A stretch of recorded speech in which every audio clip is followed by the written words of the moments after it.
We zijn live, Nick. Ja, live. Lekker. Ja. Ja, en zoals je kan zien, wij zijn aan het wachten. We zijn aan het wachten op de stream der streams, zeg maar, voor ons natuurlijk, dit jaar. Want we krijgen natuurlijk de reveal van Call of Duty Black Ops Cold War, de multiplayer reveal. En ja, ik ben eerlijk gezegd ben ik er wel hype voor. Ik weet niet of jullie mij goed horen, en Nick ook. Ik hoor jou. Ik heb trouwens de achtergrondgeluid heb ik niet heel hard staan. Ik zal iets harder zetten. Maar dit is meer een introfilmpje. Ik moet je ook trouwens zeggen dat helaas zit er een 15 seconden delay in de stream. Ik had een beetje problemen met de verbinding op een of andere manier. Dus YouTube doet een klein beetje kut. Daardoor zit er een delay in van 15 seconden. Maar daar komen we wel een beetje overheen. Dus dat maakt niet zoveel uit. Ja, Nick. Ja. Nou, wat verwacht jij, jongen? Ik verwacht een Call of Duty met oude wapens. Waar ik wel weer echt aan toe ben. Niet de Tweede Wereldoorlog, maar gewoon echt lekker een ouderwetse AK. Et cetera. Ik denk scorestreak. AK-74U is confirmed. Nou, dan ben ik al helemaal tevreden. Dan ben ik de hype nu helemaal real. SMG is dat, hè? SMG is dan. Dat is een SMG. Ja, weet ik. Ja. En dan de AK-47 hoop ik ook weer terug te komen. Dat is toch altijd wel een gouden ouwe. Ja. En ik denk qua streaks hoop ik echt wel weer goede killende kills. Ja, score streaks van. Dat wel. Heb je game nieuws geluisterd van gisteren? Yes, ja, gewoon geluisterd. Ja, Napalm Strike, UFV, Chopper Gunner, Vital Warship. Ja. Dat, ik hoop aan de ene kant, ja, dat is dan misschien weer. Daar zal wel geen nuke in of iets in zitten. Daar ben ik bang voor, want het is een Treyarch game. Galil, hè? Ja, Galil van Black Ops 1, hè? Oh, die kwam trouwens ook als remake uit, toch? Op Black Ops 3? Galil? Black Ops 4. De Graf was dat op Black Ops 4. Oh, was dat 4 of was het 3? Volgens mij beide. Ik hoop op geen skill-based matchmaking. Ja, dat is volgens de leak, Boerkampie. Skill-based matchmaking, dat schijnt dus best wel behoorlijk sterk te zijn in deze game, hè? Heel Vergeet ook niet natuurlijk, hè, dat ook een gedeelte is een hybrid, zoals dat heet, met Call of Duty Modern Warfare. En heel veel dingen van Modern Warfare, die ook in Warzone zitten, hè, zoals de Field Ops, die zitten dus ook weer in Black Ops Cold War. Ja. Dus, enige wat ik hoop is zombies, zegt Dead Chaser. Ja, als je zombies fanaat bent, zeker natuurlijk. Maar dat zit er wel goed in hoor. Dat bij Treyarch natuurlijk. Ja, en ik denk dat je ook wel een teaser op het einde van de multiplayer in één keer krijgt van boe, hier hebben we zombies. Wat al wel... Ja, ik weet niet precies wat de bedoeling allemaal is nu eigenlijk. Het kan zijn dat wij mensen te zien krijgen die aan het spelen zijn, een potje. Dat we daar mee kunnen kijken. Volgens mij was daar ook iets vorig jaar zoiets rondom. Ja, ik weet niet hoe dat is nu natuurlijk in verband met COVID. Met coronavirus. Maar voor mij hadden we het vorig jaar voor het eerst gezien dat ook mensen dat speelden. En we wachten natuurlijk echt op de trailer zelf, hè. Dus dat, ja. En qua game modes, wat hoop je nou echt wat een game mode die terugkomt? Wat denk je dat echt terug gaat komen wat echt Treyarch is? Wat echt Treyarch is, wat terugkomt is Safeguard natuurlijk. Ja, dat klopt. Maar niet dat het echt mijn game mode is, maar het komt wel terug natuurlijk. Ja. Samen met Domination Team, dat heeft skill confirmed. Wat hebben we nog meer? Ground War 12 tegen 12, al geconfirmed natuurlijk. Dat VIP, hè, dat VIP gebeuren, dat gaat voor het eerst nu komen, hè. Dat betekent eigenlijk dus een soort van, volgens mij is het iets, niet King of the Hill, maar King of the groep, hè, zeg maar. Dus één iemand is daar de leider in en die moet je dan capturen, of andersom. En dan... Een soort hostage-achtig iets? Ja, zoiets inderdaad. Maar dan heb je als team tegen team en zo. Dat heet dan VIP, heet dat. En dat verwachten wij ook erin natuurlijk. Dus ja. Lekker met de chat ook even lullen natuurlijk. Oh, hebben jullie ook een lag spike erin? Ik heb hier... Oké. Ja, het hapert wel heel af en toe iets. Maar ja, vind je... Ja, 181.000 kijkers. Oh! Ja, mooi hè? 181.000 kijkers. Is dat nou een map, wat ze nu laten zien? Dit hè? Nou, wat je op de achtergrond ziet, het lijkt volgens mij wel een deel van een Warzone map. Vind je niet? Ja, ook dat, maar ook nu krijg je rechtsboven een capture. Na het event gaan YouTubers het live streamen. Oké, en niemand in Nederland? Zeg maar geen Nederlandse YouTubers denk ik dan hè? Of misschien een royalistic, maar... Ik weet niet. Ja. We gaan het gewoon zien, jongens.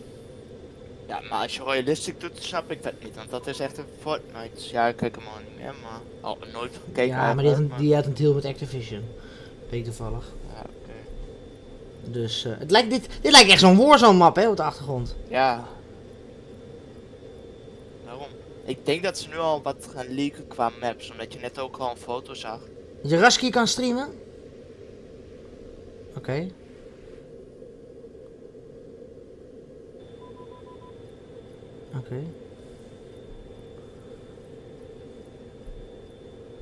Oké, nou, ik ga in ieder geval lekker gewoon vanavond ook gewoon live met Warzone en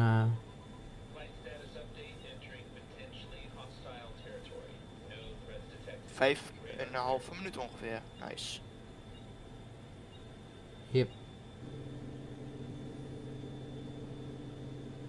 Maar gaan we ook gelijk over als het niet op deze stream gestreamd wordt, de game, gaan we dan over naar Jaraski of blijven we hier hangen? Of gaan we nog even nadenken? Oh ja, ik zie het inderdaad.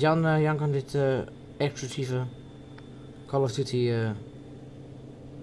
gameplay inderdaad. Oh, hij heeft zo'n pakket gekregen, ja, die Amerikaanse YouTubers ook hebben gehad.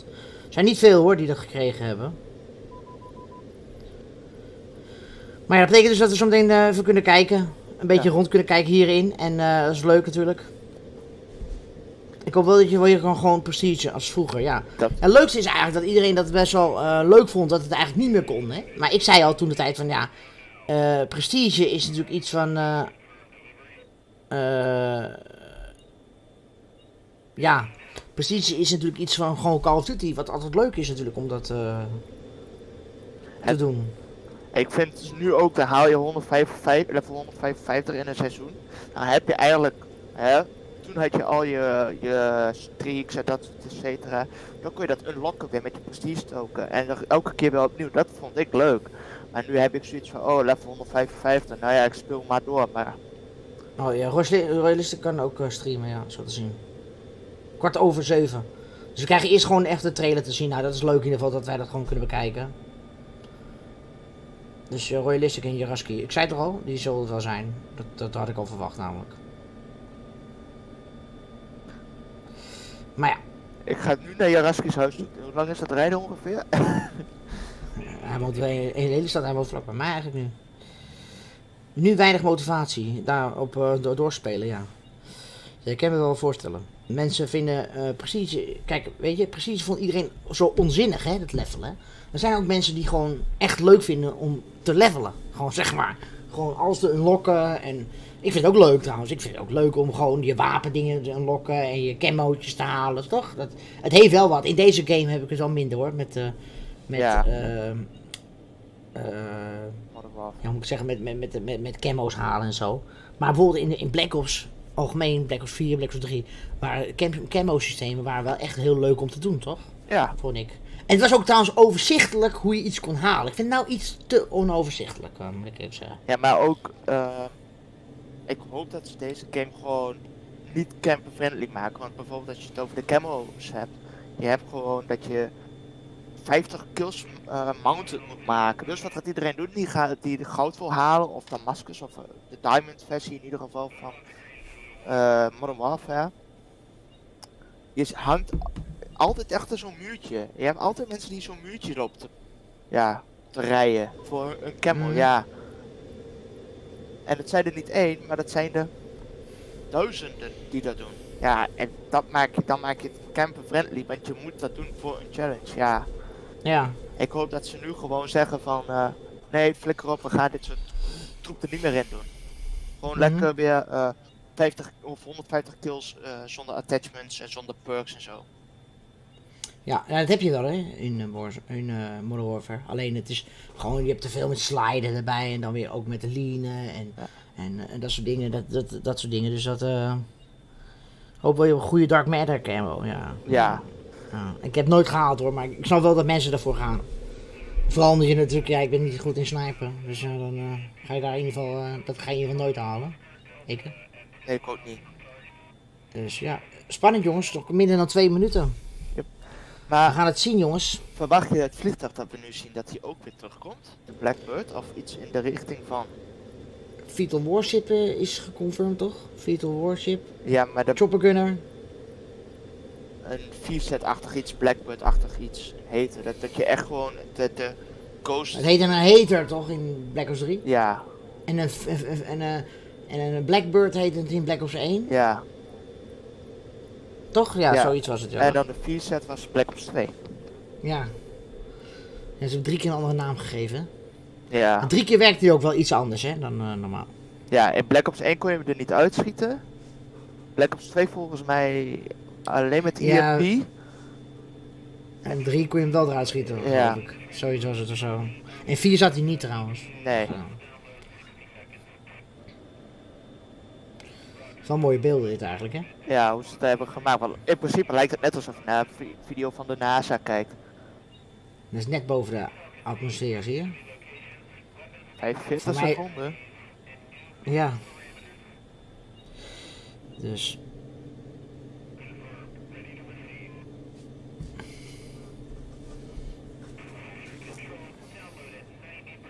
Nou.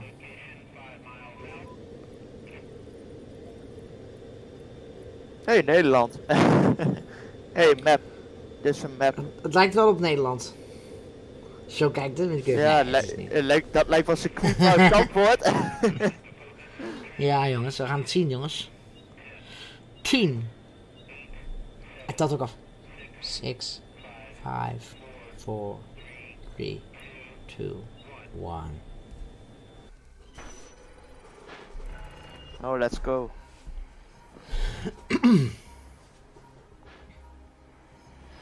we go. Hi everyone, I'm David van der Harst. David! Jongen, die wordt ook steeds kaler en ouder en grijzer, hè? Ik ga iets harder zetten, jongens. And all our development partners across the world, thank you for joining us. Today, we do a little recon across all Black Ops Cold War multiplayer. The world, the missions, the weapons, the characters, and the systems. And you know, we'll make some fun announcements along the way. From here on out, we talk directly to you, the best fans in gaming. Joining me throughout the show is a big cast of characters from across the studio, along with some of your favorite Call of Duty content creators and streamers. One thing you've come to expect from a Black Ops game is that we are never quite satisfied with the status quo. We are always looking for a way to do it better. But some things shouldn't change, and for every multiplayer game we make, one thing hasn't: how we start things off. This is the worldwide debut of the Black Ops Cold War multiplayer trailer. Ik ben wel altijd gewoon die video's gewend, toch? Dat je een leuk trailertje krijgt, maar... Ja, maar ja, hun doen het wel op een leuke manier. Daar komt het, hoor. Nou, ik denk, godverdomme, we krijgen een trailer. Nice. Game captured on PlayStation 5. Nou, kom op. Copyright muziek. Yeah. Threat neutralized. You're here because you're the best special forces NATO has to offer. You're all that keeps the world from turning to cinders, comrades. We work off the books. Operate in the shadows. To keep the wolves at bay. Today, we reshape the world. Aka. What the Miami. Doing in Miami?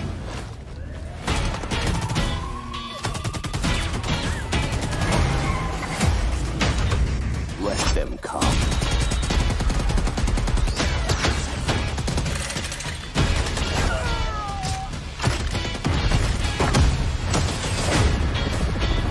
Oh god, what?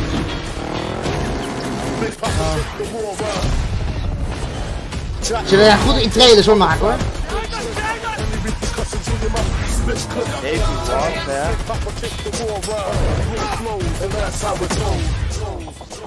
Go! Time to punch that time card. Secure the sub. Hey, M16. Ah! Nice. M16.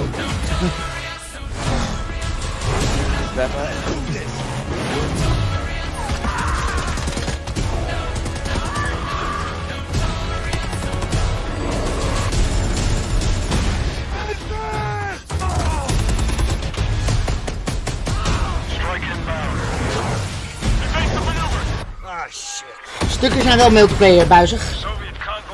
Hoe het weken staan.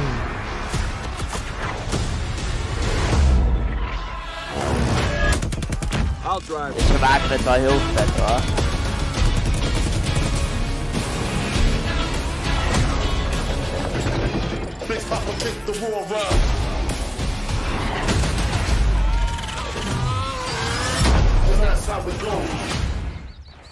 Oeh, mannetjes.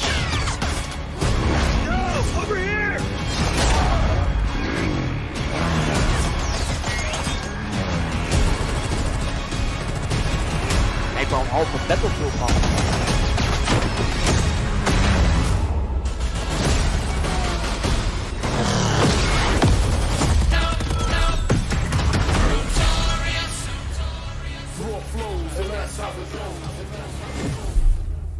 Pre-order now. Pre-order a digital copy and get early access to the open beta and instant access to the Woods Operator Pack in Modern Warfare and Warzone. You just saw it. This is an unapologetically Cold War game set in the 80s, but it's still a Black Ops game. And for over a decade, Jaren 80, hè? Tijdens de Koude Oorlog, natuurlijk. Core set of guiding principles. They form our pillars. Deniable operations that deploy around the world. Signature combat tailored to how you play. Connected experiences that deliver free, robust, ongoing content and integrate deeply into the next evolution of Warzone. Today, we're going to explore each of these facets of multiplayer. We're going to show you how this globe-trotting, cinematically connected experience is our most immersive yet. And then, we're going to show it to you in a way we never could before, with a little help from some friends. First up, the bedrock of Black Ops, deniable operations. These are the places in multiplayer you never saw and the things you never did. The missions that stay off the books and the targets and sources who stay off the record. The Cold War we set out to build is realistic. It's plausible. Most importantly, it's inspired by a gritty historical tone that we've woven into every element of our game's world and story and gameplay. Gebaseerd een beetje op het echte verhaal, hè, alles. Deniable ops lie at the heart of multiplayer. Raising the bar while creating a clear and unique narrative that influences every bit of our world building. For Black Ops Cold War, that world building drove each multiplayer level in two ways. With the signature level design you've come to expect, and by pushing the visual bar and immersing players into a narrative. Een beetje die sneeuwschiet, denk ik altijd een air ray van Black Ops 1. To recover a downed satellite in the Central African desert, battles that unfold on the neon-soaked streets of Miami's famed South Beach. Deniable ops. Dit is de geleakte gameplay, hè? Dat was op die Miami map die we net zagen. We've selected 5 maps to give you a small taste of the range of 5 maps? Dus waarschijnlijk zijn die ook de beta maps, voor de duidelijkheid, hè? Of waarschijnlijk krijg je dan 3 en dan krijg je weer een map erbij. Zo werkt dat dan niet. Bij de level cap gaat weer wat omhoog. Ja. Dus. I'm Kendall Snow, associate level designer. I'm Brittany Perello, producer. I'm Matt Kickers. Ik wil er ook werken, maar allemaal vrouwen. In Satellite, the top secret American recon satellite has lost power and crashed in the deserts of Angola. With higher DGI forces closing in, now it's a race to secure the crash site. What I love about Satellite is the fact that it's just this amazing natural space. Because larger maps have more components, we can apply more details into maps like Satellite, which make them feel even more natural. The satellite at the center is like a king. Dit is echt gameplay hoor, dit dan. Dat schieten, dat rennen. Nou, dit niet, maar dat andere wel. I'm usually playing one of 2 ways. All in, full ham, dying again and again. Or in objective modes, I'll flank and get the jump on people. Satellite scratches both of those itches. Even though it's an outdoor space, the map's 2 different regions mean I can play long and short range. Zag je dat ding, de choppergunner, hè? Was dat, hè? De ouderwetse choppergunner, hè? Dat is wel But a shotgun, that I can do. I have always been a big fan of close quarters combat, and there is great cat and mouse style gameplay in Satellite. The crash satellite is a super fun spot to try and outplay your enemies. Predict which way they'll circle the debris to run up behind them, or just duck inside the satellite and take your shot. Lijkt een beetje op Afghaan en zo, die map van Modern Warfare 2. Zo helemaal. Maar the world knows and loves for how quickly engagements fire up. East and West collide on the open seas in a top secret mission. Inspired by a real-life event, Project Azorian, CIA, JSOC and Soviet forces. Oh vet, een map gewoon weer op een boot natuurlijk. Soviet submarine from the ocean floor. The calm waters of Armada explode into massive naval conflict as players battle for control of large naval vessels. No lanes walling you in, players can engage on ships' decks, in the water, and on vehicles like wake runners and gunboats.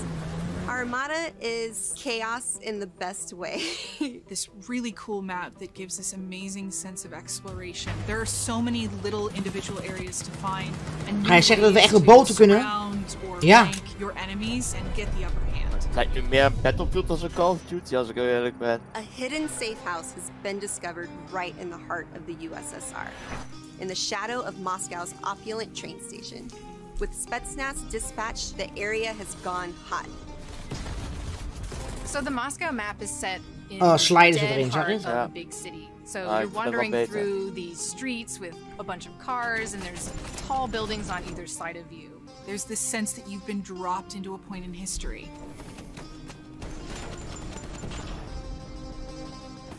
First thing I do is run right to the center because that's where all lanes cross in the Moscow map. And eventually, it doesn't take long, people are gonna run through the metro station. So you can just sit there and wait, but chances are there's gonna be people running right into your line of fire right off the bat. It's a classic 3-lane map where teamwork really makes the dream work. January 17, 1980. This location is heavily influenced by Miami's famous, or perhaps infamous, Ocean Drive. This is a night map, but one unlike players have seen before. You can sneak through dark, shadowy alleys, go out onto the beach, out into the ocean. You can dive in the water and wade along the coast to get the drop on the other side. Or you can just go right down the street and fast. Het zijn wel drukke maps hoor. Ja. Weer. Er zit heel veel in hè. Heel veel dingen die weer kapot kunnen, auto's en weet ik veel, muurtjes. Typisch Treyarch. Little details make it lifelike and it becomes this joy to experience. Kan je glijden over auto's?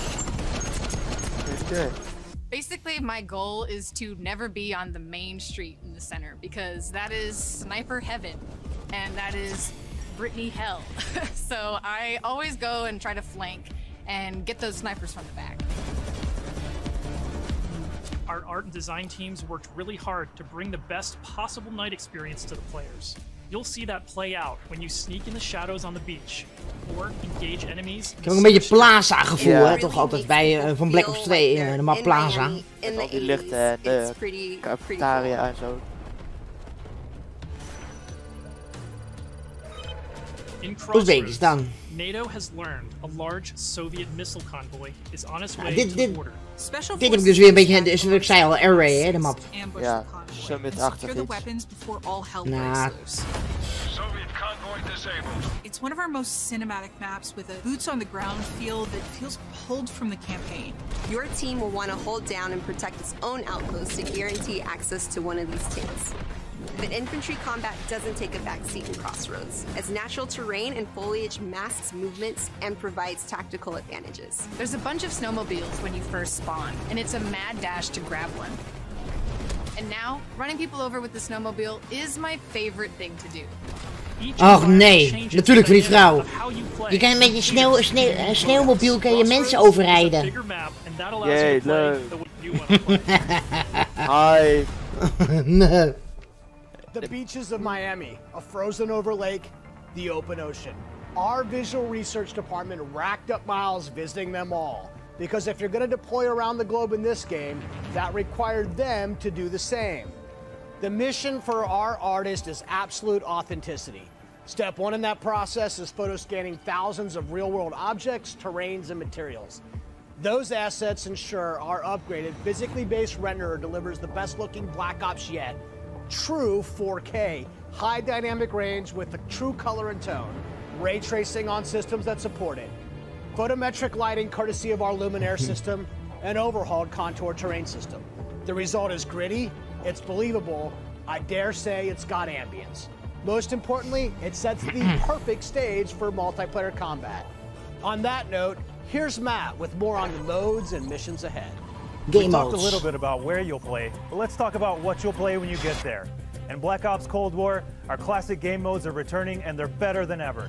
From the tried and true Team Deathmatch, Domination, and Search and Destroy, to the return of the competitive game mode Control. We've taken a fresh eye to all of your favorites. We're encouraging more meaningful gameplay with larger capture zones and Domination. We're updating spawn systems in Hardpoint. And now we show you where the next Hardpoint will spawn so you can regroup, rotate, and set up for the next fight. Across all of our classic modes, we're working hard to make this the most rewarding and competitive multiplayer experience yet. And while your go-to modes are coming back better than ever, let's talk about the innovative new modes you'll be going to next. With that, let me introduce you to my teammate Marquise Gladney, who's here to tell you about the brand new multiplayer experience we call VIP Escort. VIP Escort began with a question. How can we create a game mode inspired by the kind of real-life, totally true, but completely redacted Black Ops that first inspired this franchise? The result is Extraction in its purest form, a new 6-on-6 objective-based game mode we call VIP Escort. In Black Ops, we normally task you with fighting. But VIP Escort turns that on its head with a new mechanic. If you're selected as the VIP, your #1 job, it's to live. In this team-based op, your team will try to escort you off the map or eliminate the other team trying to stop you. As VIP, you'll skip creative class, you're too important after all. Instead, you'll deploy with the kitted out pistol, a smoke grenade, a spy plane for team intel, and a whole lot of hope that your team knows what the hell it's doing. The mission, stay alive and escape the map. To do so, you'll need to reach one of 2 possible exfil sites, which rotate over the course of the match to keep teams on their toes. There are stakes here. If you die, that ends the round. But team up and you can get your squad back on their feet quickly via last stand and revive. Each team's choices and tactics create layers of strategy and counterplay, injecting the best of Black Ops themes directly into this competition. Will your team pull Cold War mind games and misdirection by splitting up the squad to draw fire and create distractions for the VIP? Or is a full-on assault more their style? Will they try to run protection detail or take a bullet for you secret service style? Competitive, hè? My personal keys to victory? I stay close and escort the VIP and defend them at all costs. If the VIP doesn't make it out alive, it won't matter if you do. This new deniable operation only scratches the surface of what it means to play Cold War multiplayer. Up next, we want to share another new way to play that goes above and beyond that classic 6v6 experience you've come to expect.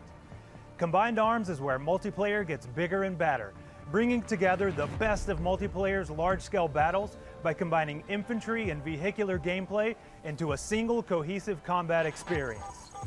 In Combined Arms Domination, players will deploy into 12 versus 12 battles, each customized and unique to its own environment. But these battles aren't just bigger or more chaotic. We've worked hard to ensure the 2 levels of boots on the ground and all-out vehicular warfare complement and enhance one another on each map. Tanks, snowmobiles, wake runners, gunboats, and more. These vehicles amplify the action, sure, but they also create jaw-dropping moments right in the middle of the fight. The way I personally play Combined Arms depends on my mood. If I'm going for the win, it's rally time, and I'm pushing to capture every objective on the map.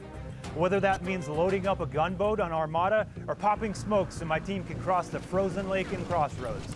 I'm putting my objectives die je moet gaan doen, hè? And that's the thing. In Combined Arms, almost anything can happen. I'll seek out fun moments that aren't possible in other modes, like ziplining onto the enemy ship and seeing how long I can last before getting taken out. At launch, you can expect even more Combined Arms maps and modes, each tailored and tuned to bring the most fun, frenetic action this format can deliver. Take Armada, our most unique map to date.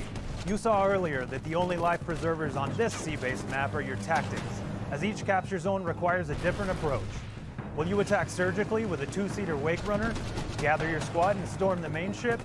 From ziplines that traverse the map to all new naval tactics, Armada is Combined Arms Domination realized, bringing high stakes, high-speed combat to the high seas.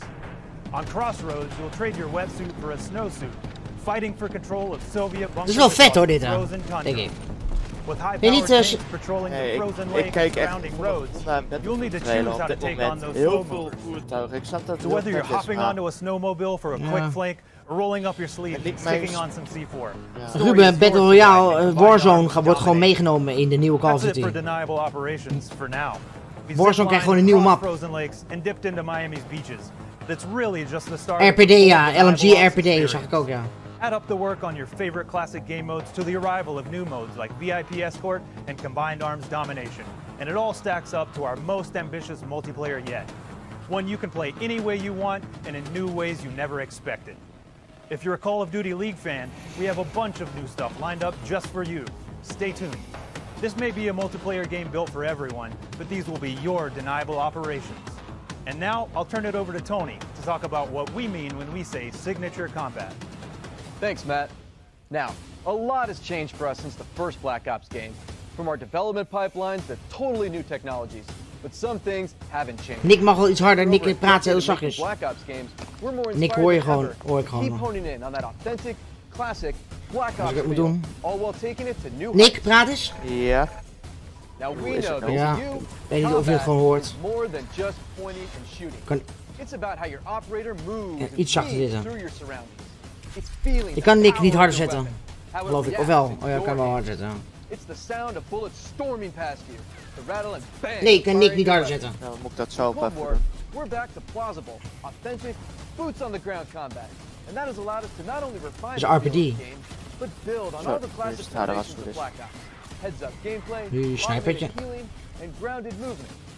Keeping your player experience in the front of our minds has also inspired a fresh wave of thinking across our creative class and score streak system, where we're introducing features that bring unprecedented transparency to your planning and cinematic wow moments to when you're playing. Zo, wat was dat dan? 725? Still capturing that signature Black Ops super smooth feel is a notoriously tricky thing to get just right, and we put everything we have into it for each game. This is an absolute team effort, so I brought some of my friends from the combat team to help tell you about our initiatives for this game and how they've resulted in signature combat that feels just right. Here's Max Porter to start us off. We've taken lessons learned from across Black Ops and the entire Call of Duty franchise to land on a truly best-in-class weapon experience. The gun is almost always right in front of you and must look great. Het is gewoon een AK. It seems down to its grime. The level of detail in Black Ops Cold War has never been higher. But our weapons also need to move in a realistic manner. You'll feel it in this game. 7 whether you're toch talking from long range 1911 or firing from the hip. Ja. When we think about This a is gun, we SMG think about trouwens, the way it looks, yeah. the way it's going to move, but a big part of a gun's personality is the sound that it makes. It's like the bark of a dog. We're sort of imagining Ah, dat blur effect met gegeten worden vind ik wel goed hoor. Zo, gewoon zo. Omheen. Niet helemaal bloedspatters over je hele scherm. It's this multifaceted approach to how weapons look, animate, and sound that together defines the feel of Cold War's signature gunfighting experience. Here's Alvin with a debrief on some of the other combat systems waiting for you in Cold War.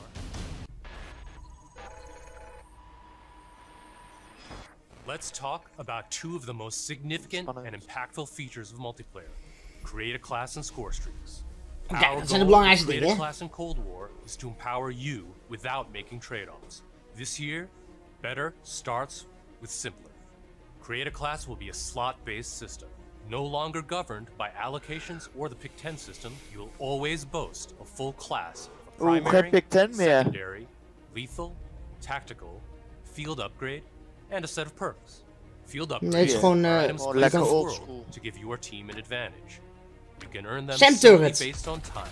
Is die ook weer terug uit Black Ops 1 hè? Ja. Dus dat ding wat dingen uit de lucht schiet. Oh nee, proximity mine. Oh nee. Sam turrets, ja. Wildcards are back. In this system, in every class, you can pick one of 4 wildcards that let you do things like load your primary weapon. Oh, wildcards weer, zie je? Carry up to 6 perks. Perk, ja, dat is echt van Black Ops 2 en Black Ops 3 hè? Ja. 3 primary perks. Wildcards. Of course, a key component of create a class is the gunsmith. In Black Ops Cold War, there are more optics and attachments to unlock and configure than ever before. Every primary weapon can be customized with 54 attachments across 8 different nodes or attachment points, with at least 6 Oké, maar ik vind dit wel duidelijker dan nu in Modern Warfare. You can equip 5 attachments. Toch? Or 8 ja, with the gunfire bij Modern Warfare stond het overal boven en daarnaast. Gunsmith will show you what equipping an attachment does as a positive or negative percentage.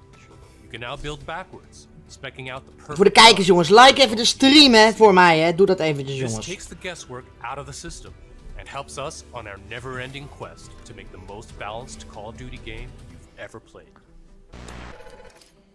Score streaks. One more thing I need to talk about. First up, we've updated score streaks so that earned score is kept through death. This change gives all players a chance to engage with score streaks. Je krijgt score streaks altijd. Je houdt er dus je score streaker progress als je doodgaat. Ik weet niet of ik daar echt vrolijk van word, moet ik eerlijk zeggen. Nou, daar komt de chaos. Want dan krijg je namelijk altijd hoge streaks erin. Ja, had je onder een wildcard moeten plaatsen. Je krijgt dus een cooldown als je score streak haalt, zie je?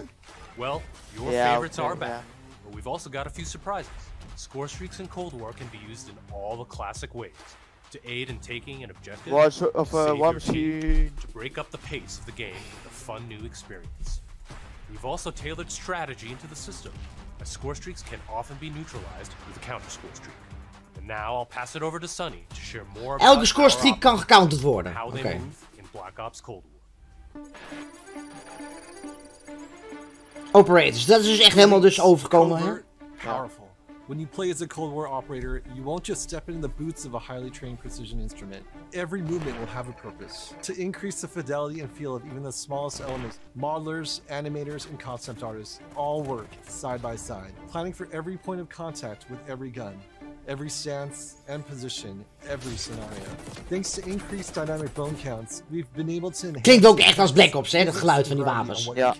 Moet wel eerlijk zeggen, dat is echt matig bij Black Ops. De geluid klinkt allemaal een beetje hetzelfde, vind ik altijd. Toch? Ja, zeker in de oudere Black Ops games. Ja. Here's 4 specific ways movement has improved through new cutting-edge techniques in animation and programmatic movement. The first is sprint takeoff. This is the feature that gives your operator a running start. You start with a little sprint, and then it slows down to normal speed. This lets you feel the momentum of like where you're going and where you're going to end up.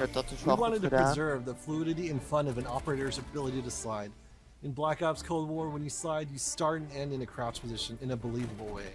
This allows 2-player movement states to function better as one, all while improving gameplay and enhancing pace. Footstep control also plays a big part of the new movement system. Go faster and you'll make more noise. Of course, we still have Ninja as a perk, but Ninja is no longer the only way to keep quiet. Whether or not you're crouched, how loud you get is now directly tied to how fast you're moving. Lastly, we've incorporated a classic jump with a much more natural height, which will very briefly slow you down on landing. Our goal in all of these movement mechanics is to ensure operators' actions are not just authentic, but intuitive. When you press a button or a key, you should always feel in control of your operator. And this system has been built to translate your decisions into dynamic movement more seamlessly. Elke operator heeft wel zijn eigen spec, zeg maar, een beetje. But the characters you play will move and shoot like the world's most highly skilled operators. Signature combat. It isn't just how a gun is shot, it's how that gun feels. How it sounds, how it's designed to create a combat experience.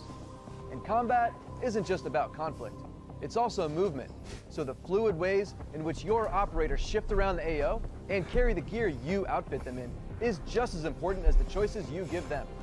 Choices like the overhauled Create class system, or all of those attachment possibilities in Gunsmith, or the new ways you can earn and deploy score streaks in the thick of battle. These combat initiatives work together to deliver the most intuitive, plausible, authentic, boots-on-the-ground experience possible, and they are at the heart of Black Ops Cold War. Now on that note, I'd like to introduce Miles, who's going to discuss some of the biggest innovations yet. Thanks, Tony. All right, everyone, let's talk Warzone. Skill-based matchmaking. How we're pouring it all into the Cold War multiplayer experience. What? Let's confirm it. Connected experience. Right Skill-based matchmaking. Black Ops Cold War will also usher in the next evolution of Call of Duty Warzone, continuing and expanding the blockbuster battle royale free-to-play experience. And it'll be a true evolution. With Warzone not Gaan nu dus over Warzone, Modern jongens. Warfare climax left off narratively, but also interweaving the themes, locations, weapons, and vehicles of Black Ops Cold War right into the action. Cold War and Warzone will also share post-launch content from a narrative standpoint across both the Battle Pass system and item shop content. This interlinks Call of Duty in ways that evolve the Warzone experience while delivering jaw-dropping moments. So yeah, you can expect some surprises along the way. One surprise we're avoiding is the feeling of starting over. It's important to us that you can still use your characters and weapons and progression-related items, which is why investment and progress in Cold War is reflected in Warzone.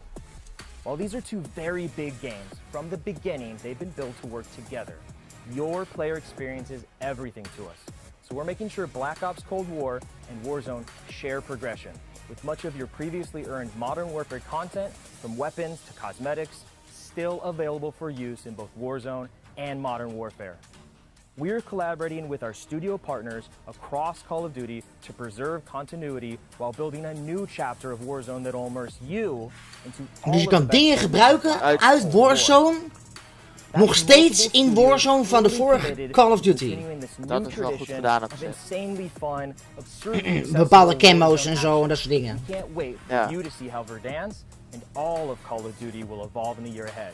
But that sense of interconnectedness, it extends beyond just Warzone. That's why I'm excited to confirm that Black Ops Cold War will not only support cross-platform play and progression, but will also deliver cross-generation play to the game. That's because Black Ops Cold War is dus het is crossplay met alles, jongens. Ja. PC, Xbox, PlayStation, maar ook PlayStation 4, PlayStation 5, Xbox Series en Xbox One. Alles is crossplay. Oh, wacht even. Oh ja, nee, dat is op PC kun je dat wel zien. En ik zie nou al, en dat vind ik heel fijn om te zien, level 1, ik zie allemaal gewoon normale logootjes. Kijk maar, level logootjes. Battle Pass system delivering a steady stream of post-launch content, Black Ops Cold War will be the very first cross-platform, cross-generation Call of Duty experience, making it the deepest game in franchise history. Vaughn, where do we go next? Yeah, Miles, on the subject of platforms, we've got a very special guest, Mark from Beanox. Hey, what's up, Van? On behalf of Beanox, we are extremely excited and proud to bring Call of Duty Black Ops Cold War to Battle.net as the lead PC developer. PC continues to be a critically important pillar of game development for the Call of Duty franchise. Het is belangrijk voor jou, Sonny. PC gameplay. We have made to Call of Duty PC in the past, including uncapped frame rates, high refresh rate support, and customized field of view. We're always looking for ways to improve features and customizable settings. One of the biggest improvements this year is that the Black Ops engine now runs on DirectX 12. This has led to a huge improvement in terms of performance and latency reduction. For players who prioritize immersive gameplay, we have a great partnership with NVIDIA to bring ray trace effects, performant accelerating deep learning super sampling or DLSS, and RayFX latency optimization technology. We will implement ray trace shadows and ambient occlusion to improve the quality of light shadow and sunlight shadow. This improves surface and contact detail and fixes problems associated with traditional shadow mapping techniques like aliasing, freckling, and disconnected shadows. Also, we will be implementing AI-powered DLSS, so players will be able to increase their frame rate while maintaining the visual quality of the game. For players looking for better responsiveness, we've integrated the Reflex low latency technology to lower system latency. This combines both GPU and game optimization. We're also happy to announce that Reflex will be coming to Call of Duty Warzone in the future. We have so much more to talk about, but right now I would like to hand it back to David Van Dorp. Van? We've declassified a whole lot today, and one thing is clear. Black Ops Cold War is here, and it's ushering in a new chapter of deniable operations that are undeniably Call of Duty at its very best. Realistic, plausible, gritty. You've seen our team-wide commitment to storytelling, infusing the story and spirit of the Cold War narrative into everything we do, even in multiplayer. You've seen our emphasis on authenticity shine through every location, every weapon, every vehicle, every character. Each one telling a story we can't wait for you to uncover and experience. You've seen us challenge ourselves to not only innovate on classic game modes, but introduce a new generation of instant classics. Modes like VIP Escort and Combined Arms Domination. You'll see that duo played today, and it's just the start, as we've got massive drops of free content planned post-launch, including new and limited time modes. No matter what type of multiplayer gamer you are, you'll find something for you. Tying it all together is that signature combat you love. Grounded and always realistic, you'll move fast and fluid, feel powerful when you need to be, and customized just the way you want to be. The new Creative Class and Score Streak systems give you even more of what you love, infusing more control and cinematic moments with less friction between you and the gameplay than ever before. And this is a true connected experience. Warzone and Cold War.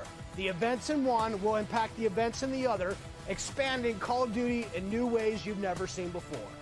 And Black Ops Cold War is not only a cross-platform game, but it's also a cross-generation cross-platform game. Now, that should be the end of our show, but this wouldn't be a Black Ops multiplayer reveal without some Black Ops style mind games. We have talked a lot today about what Black Ops is, how it feels, what it does, But for over 10 years, Black Ops is also something else. A game that consistently presses the boundaries about what multiplayer means. Our team relentlessly looks for opportunities to offer new types of multiplayer. Niks over zombies inderdaad, ja. In Black Ops Cold War, we're excited to be launching an entire new category of multiplayer gameplay called Fire Team. This new format of multiplayer brings together everything that we loved about making Cold War and everything you'll love about playing Cold War. Across every Fire Team mission and mode, you'll discover some of the most imaginative game loops we have ever designed. The Fire Team format allows us to emphasize teamwork and reward creativity. And it allows you to do things you've never done in Black Ops multiplayer before. You'll fight in squads of 4 called Fire Teams. You'll deploy into larger maps, play fast, pushing through multiplayer objectives and modes that demand quick thinking. The action won't just affect you, but the environment you battle in. Het ziet er wel raar uit, die auto's. One of the most unique game loops we've ever imagined. You and your team must search for uranium. Then, deliver that uranium to Dirty Bombs positioned around the map. Deposit uranium and detonate the bomb. Now, avoid radioactive fallout as you navigate a toxic battlefield. Every decision you make impacts your survival. Dit moet ik spelen voordat ik er meer over kan vertellen. Ja. Ziet er op zich wel goed uit, hoor. Tell you even more about Fire Team Dirty Bomb and the other Fire Team modes and maps in the weeks ahead as we get closer to our public beta. I guess there's only one thing left to do. Let's play Black Ops Cold War. Oh, hij gaat het bordje spelen ook nog.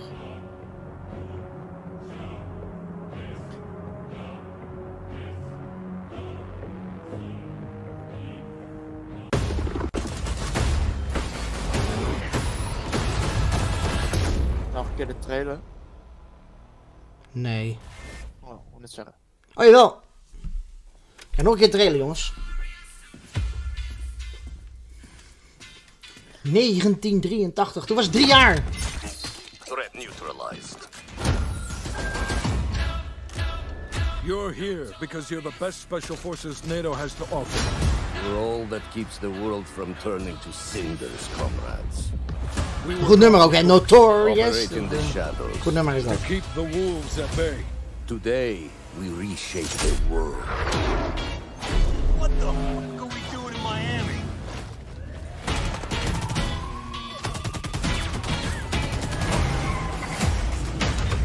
Let them come.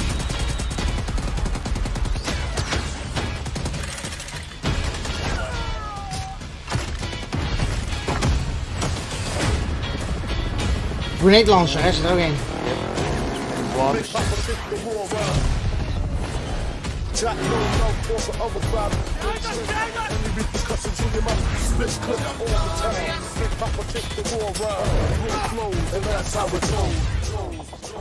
Go, go, go!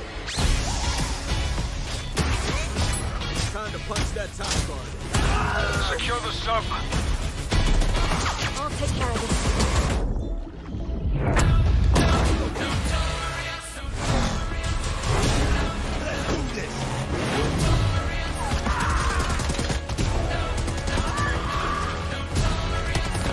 Ja, ik weet niet wat ik ervan moet vinden.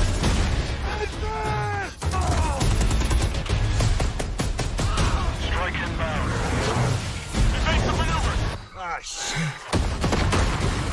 Soviet convoy. Napalm Strike, hè, was dat trouwens. Killstreak. I'll drive.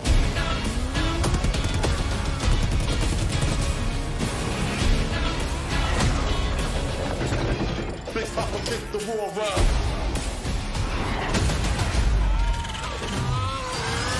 And that's how we go. Keep pushing.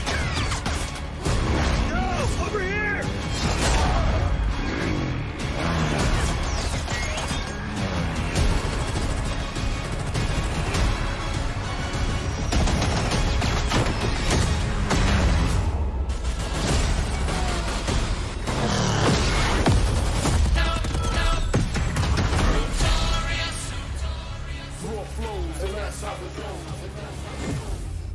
Nog wel fast player, rennen en vliegen, ja. Pre-order digital copy and get early access to the open beta and instant access to the Woods operator pack in Modern Warfare and Warzone. Oh, zombies. Natuurlijk token.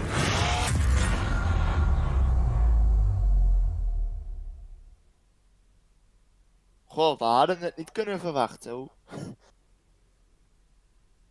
Tot nog even, hè? Ja. Cold War. Jan-Peter, die mensen met die naam mogen tegengeblokkeerd worden.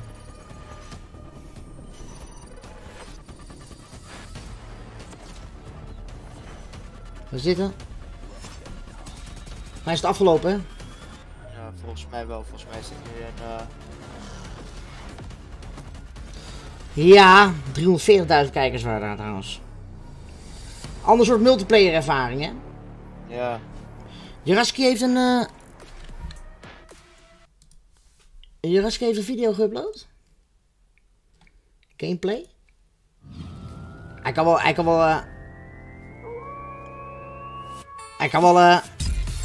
kan wel een gameplay, hè, maken. Even kijken, jongens. Hier, welkom bij natuurlijk weer een nieuwe video hier. Dikke shout-out naar Jaraski natuurlijk. Mocht je eventueel de video willen kijken, check hem ook eventjes, like hem even eventjes, jongens. Genaamd Call of Duty Black Ops Cold War, die dit jaar op 13 november uitkomt op 11 medals. Kijk, ja, het is... Dit, kijk, ik vind het wel leuk om te kijken, jongens. Dikke shout-out trouwens, even liken, jongens, bij Jaraski. Even een commentje plaatsen, hè. Vet. Nee, dat is echt... Er komen medals in terug, oh my lieve god. Ja, maar dat is wel echt Call of Duty, hè. Kijk, die... dit is het control, hè. Van mij is het control. En dit is, ja, die medals weer, gewoon, ja. Maar dit is wel weer de stijl. Ik ben eerlijk, ik vind wel de stijl die ik eigenlijk wil zien, hè, dit, hè. Toch? Ja. Spyplane. Dus heb je hier nou zin in? Ram natuurlijk zo Skyrim blijkt op wat het zou. Kijk, oh, dat is die map, zie je? Dank jullie wel allemaal voor het intunen.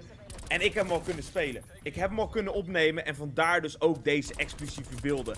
Ik wil een aantal punten met jullie gaan bespreken. En daarna ga ik letterlijk van raw gameplay het potje van het begin tot het einde tonen. Zodat jullie echt een Ja, ik zou zeggen, jongens, kijk gewoon die video bij hem eventjes, want dat is wel zo netjes als ik dat doe. Maar het is wel leuk om te zien dat de hele, de hut helemaal, hè, zoals het heet, hè, de hut, wat je omheen hebt, dat het gewoon eigenlijk weer helemaal ouderwets is en zo. En dat vind ik wel echt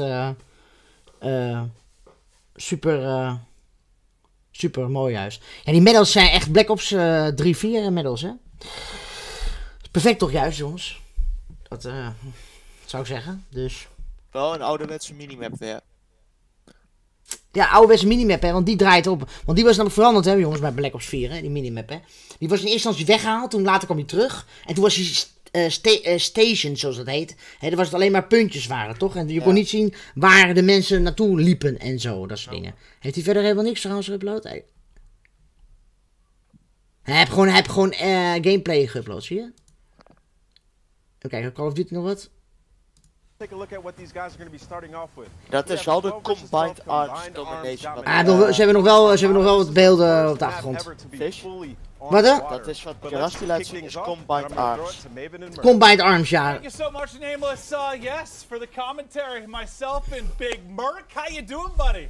I'm just so excited to be here. Obviously, we love revealing these things, and while I cannot wait to jump into the gameplay, the trailers, they just look so darn good. Yeah, it's like death taxes, and we know we've got a new Call of Duty every year, and I'm excited. Gaan ze nog wat gameplay laten zien? Look at all the new modes, the new vehicles, all the stuff we're going to touch on, whether it's for casual player or competitive player. We're going to go through all the cool features this game has. We've obviously had some eyes on with it, seen some of the players playing it, looked at some of the internal stuff, and it's just really cool, like the passion and excitement. Well, you saw from all the devs, everybody's ready to get this game out there for people to play. Yeah, just so many new things that we're going to be taking a look at. So many new features. As Nameless was saying, this map entirely on water. There's vehicles you can take around the map. You can play on the boats. There's 5 different zones. Nee, nou weet ik niet. Ik denk niet. Well, there's just so many different ways to play the map. All right, so what? Kicking it off with Noah J, the Easter egg man himself. He has been popping off lately. It's awesome to see his success, and obviously a very talented Call of Duty player in his own right. We'll see if he can hit with the sniper. Just taking a look at our good buddy Mud Dog's in there, Jericho, Teep. You've got a full laundry list of just popular streamers going off as Noah J hitting shots. And just right away, you look at this map, you look at this gameplay, and doesn't it Nee, het is geen just spas look toch like dit, hè? Dus er Treyarch, staat SA12. Oh, Kijk, staat er ook onder. Dit is de Tundra, is dit? Traditional Black Ops mini-map. Het lijkt alleen een beetje. Ja, ik wou net zeggen, lijkt het nou een beetje. Those are the first things we noticed when you took a look at the new title coming out this year. But Noah, as you'll see in pubs more often than not, he's set up in a power position, snipe in hand, just looking to drop numbers. Lekker campen, lekker al laten zien he's been around for campen so long, in de nieuwe Call comfortable of with Duty. every dev, every title, as he's experienced everything Call of Duty has to offer. But yeah, it's what Nameless was saying. Ik ben wel eerlijk, ook met die killfeed en zo, ik vind het echt beter jongens dit weer. Gewoon die ouderwetse... As he is just dominating the other team, but still a tight race in the score department. Yeah, I mean, his first clip when he first tweeted out, I was watching as you guys were introing it, you know, we're going through the devs, and he goes, sniping is back. Noah's so excited. You see the zip line coming through from ship to ship. Je kan zipline gebruiken om een schip... The attack chopper is going down, and his team with a slight little lead. Well, let's see if he can keep it rolling. It's been one heck of a life for him. Noah, goede speler trouwens. Eigenlijk ook wel meer zombies, hè, is hij, hè, eigenlijk, hè? Hij is echt een zombies-YouTuber. Ja, zombies. 12v12, and we're going to be showing a wide range of stuff today, right? We're going to have some 6v6, 12v12, showing different maps, from your 3-lane maps to your more open kind of sandbox maps as 400 score moet je halen, hè? Player in this title, and you know we'll progress through that over the course of the next 2 hours or so, but. Just exciting to see the new het wel extreem hoor. Ja, dat van Vorm van de Democratie, oh daar heb ik gekeken, dat was dat stukje van de week toch? In verband met Bartok had ik er teruggekeken wat ze zeiden. Van, hoe heet ik weer, tegenover die motie van wantrouwen en zo. Ja, dat gaat niet aanbevolen komen, hè? You know, you can play in different areas, you can capture it from different spots, but here as well, it sounds like we're hopping on board with Swag. We're going to be jumping from lobby to lobby. We got a lot of different creators as they get started. Yeah, let's say Priesta looks a little bit different right Swag. now. Oh, dit is echt live trouwens. We've been watching him a lot on Warzone. We know what a monster. Ze zijn live aan het spelen, ja. Over to Jericho. One of my favorite streamers to watch. You know, he gets in some of these big tournaments he'll play in on Warzone in various modes. Kijk maar in de dingen, hè? Noah, Jericho, But you know what? He's handsome. He's one of the most entertaining streamers in the world, and I love him. I love Jericho to death. Guy's a beast. He loves to have fun, and that's what's important. You know, he's trying to show off the zip lines a little bit. You can hear him talking a little bit. I mean, they've had some experiences. Contested. Well, this is Sky's one of the CDL pros. He was an MVP candidate for us, but here you go. You see him taking a boat, trying to capture this zone, and yeah, swimming. Well, when was the last time you saw swimming? What, Black Ops 3, right? So, you know, you have these different features from past titles in this game.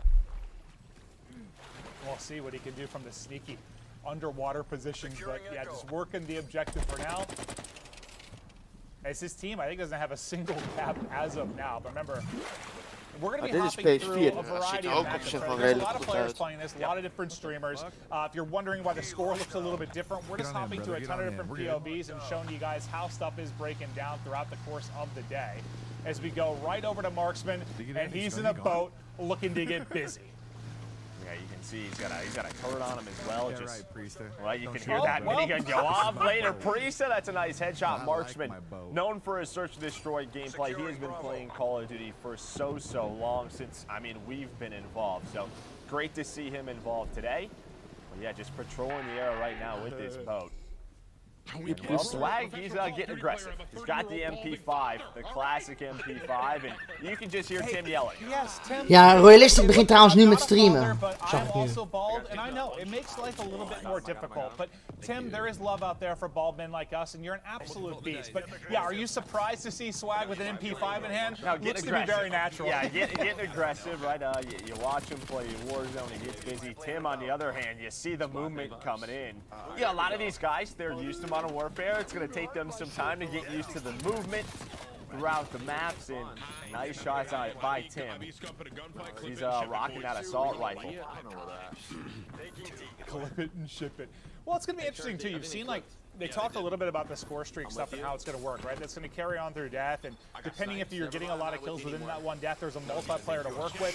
But also, one thing I kind of like is, you know, we've talked about sort of score streak spam in the past when somebody's going off. The fact that there's going to be kind of a cooldown on it, so there won't be that same spam. It's going to be dus het is zo dat je scorestreaks haalt altijd maar 1 keer en je hebt een cooldown periode erin. Dus je hebt niet echt high-end gameplay, kill gameplay, denk ik. Dus als je goed bent, word je weer benadeeld. Ja.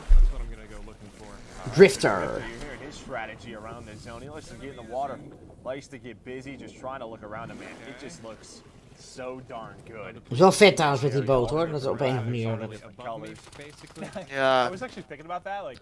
Ik vind het een map te groot is voor 12 tegen 12.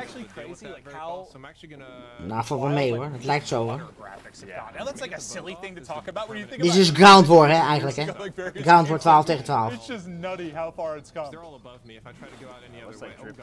Ja, tof om te zien. Ik denk dat we wel hier de stream ook een beetje mee gaan ophouden. Dit is natuurlijk gewoon gameplay. En ja, dit is het gewoon. Maar ik vind het wel... Ik zie heel veel elementen van Black Ops 1, 2, 3 en 4 eigenlijk door elkaar heen een beetje. Gewoon een mix-up van. Ja. Natuurlijk ook vet gewoon dat... ja,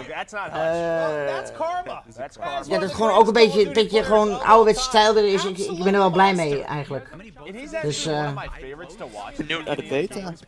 Wat hè? Ik ben benieuwd naar de beta, hoe die gaat spelen. Beta? Nou, dit zou de beta wel zijn hè?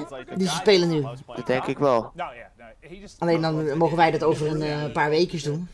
Ja, 8 oktober. Of eerder, hè, toch? Als je pre-ordert. Ja, dan 2 dagen eerder. Yeah, I'm not sure who Seth Abner is, but yeah, Seth Abner, absolute beast. Okay.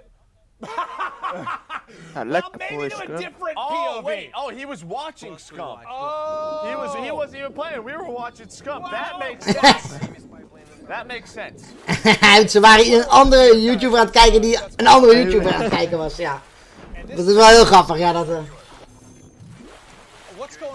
This alpha gameplay. The guy as a boat rechtsbovenin. Flew off. I don't know what was going on. Nice shots, takes down courage. I don't know. You know, he didn't. Dat is een mooie gezicht met die Listen, he's trying to earn some subs. He goes by Deputy Hadbad now. I don't know what in case you weren't aware. Really means, but I love it. Yeah, and this is a guy whose company we've enjoyed a lot this year playing Call of Duty with, Symphony.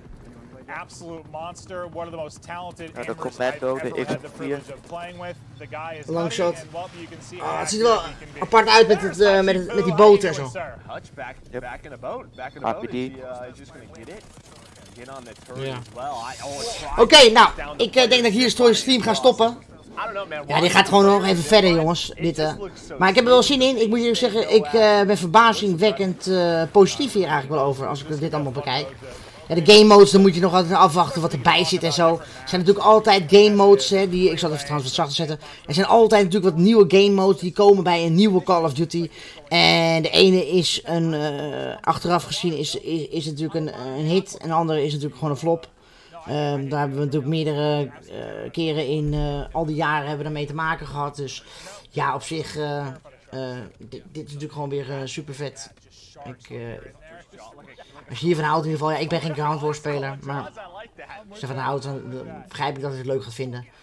Zombies hebben een klein teasertje van gezien, we hebben multiplayer dus volledig gezien. En ik denk dat ik me hier dus nogmaals ga stoppen. Ik zou zeggen, jongens, hou even alles in de gaten, want er komt zo even een videootje online dat ik om 9 uur live ben, in ieder geval op Twitch natuurlijk, met Call of Duty Warzone. En dat ben ik samen in ieder geval onder andere met Erik, Sam is erbij en nou, even kijken wie er allemaal komen nog. Maar in ieder geval dan zijn wij om 9 uur daar te vinden, dus kom lekker kijken. Volg mij natuurlijk eventjes op Twitch, als je het nog niet gedaan hebt, linkje staat er naartoe in de beschrijving. En dan ga ik je nu in ieder geval afsluiten. Dus ja jongens, dat was hem alweer. Ik wens jullie allemaal alvast, als jullie nog wat gaan doen.